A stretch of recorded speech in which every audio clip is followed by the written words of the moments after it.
kawan Ganjar Bersatu Nasional. Nah, ini saudara kita dari Maumere, Pak ya? Maumere tepatnya. Dengan Bapak siapa? Dengan Pak Martin Dapores.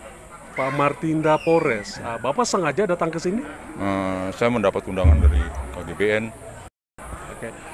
Menurut Bapak, Ganjar ini seperti apa, Pak? Kalau secara pribadi, pendapat saya tentang Pak Ganjar, satu, dia itu tipikal yang bersih, merakyat, punya pola pikir dan visi yang jelas untuk kedepannya. Terutama dia, yang paling saya pegang adalah dia anti radikalisme.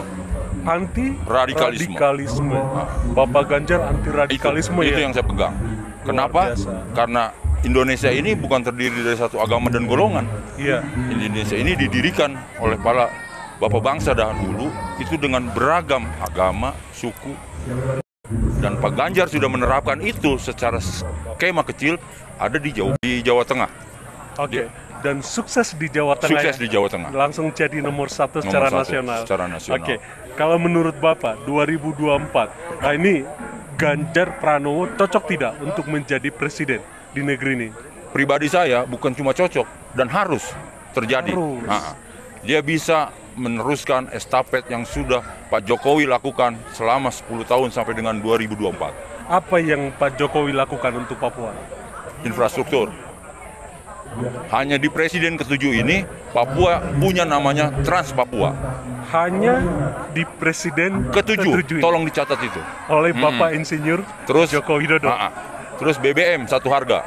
BBM satu harga. Itu penting. Luar Terus biasa. Kedua yang saya masih ingat itu harga semen ya. Komoditi untuk pembangunan rumah-rumah di sana sudah sama dengan tanah Jawa. Wow. Itu Diapresiasi ya. Dan yang terakhir yang paling mendunia saya rasa bukan cuma nasional adalah di eranya Jokowi semenjak Perpres tahun 63 hanya ada PON di Papua di zamannya Jokowi di tahun ini. Ada PON Di Papua. Sejak Papua jadi Indonesia. Iya.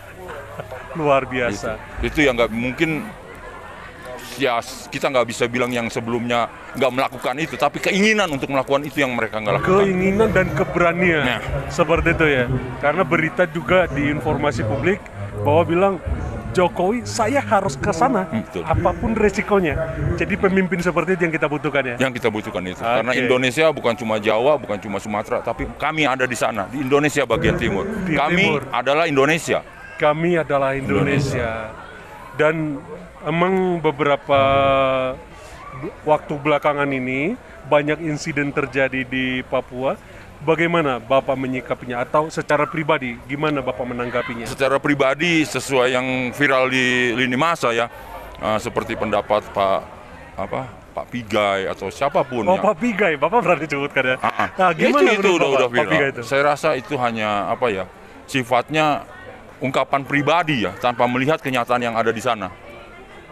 Seluruh dunia tahu Papua dibangun di era mulai Pak Jokowi menjadi atau dilantik menjadi presiden Indonesia. Berarti Bung Pigai salah ya? Dia harus lebih bijak dalam menyatakan pendapat. Saya nggak berani menyalahkan orang lain, tapi minimal dia bijak. Bijak ya. Karena dia bagaimanapun sebagai tokoh HAM yang pernah bicara tentang hak asasi manusia. Itu aja. Luar biasa Pak ya. Harapan Bapak untuk Papua ke depannya seperti apa? Lebih baik dari yang pernah Pak Jokowi lakukan, dan semoga itu bisa diteruskan oleh Pak Ganjar Pranowo. Dan pribadi Bapak yakin ya? Yakin. Akan diteruskan ya? Harusnya. Ganjar Pranowo cinta Papua ya?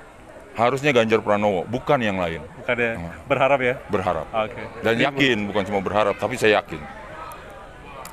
Terima kasih saudara kita dari Papua, Maumere.